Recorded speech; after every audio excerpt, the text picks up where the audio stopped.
Good morning, Susanna Anderson here with the Are They All Yours blog at StephenAndersonFamily.com.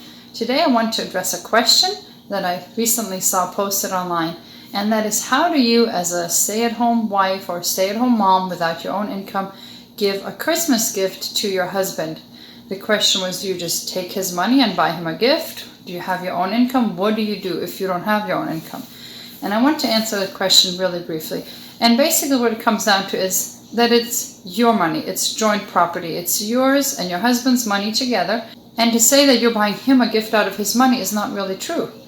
Now, you might think it's his money because he's working for it, but the fact of the matter is he would not be able to go to work and earn that money if he didn't have a wife at home supporting him and taking care of all the things that he's not able to take care of himself because he's out making money. Or you might think, well, it's his money because he, as the head of the household, has the final say over how that money is spent. But that doesn't make it his money, it just means he has the final say over what is actually your joint property. Obviously, a husband and a wife are a team, and as such, everything that belongs to one belongs to the other. To say that the money that the husband earns is all his is as silly as for the wife to say, well, I take care of the children 90-95% of the time, therefore the children are all mine.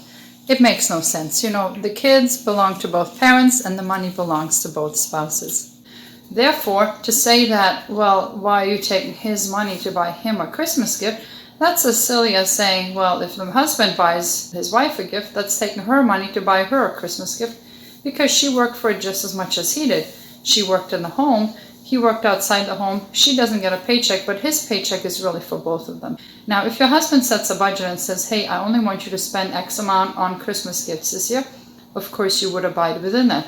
Or if he even says, and we've done this before, please don't get a gift this year because we've spent money on other things throughout the year, then of course you abide by that as well. But if the money is there, don't feel bad or guilty about spending it on a Christmas gift because, like I said, it's yours as much as his. Anyway, I hope that answers this question. If you had it, thank you for watching.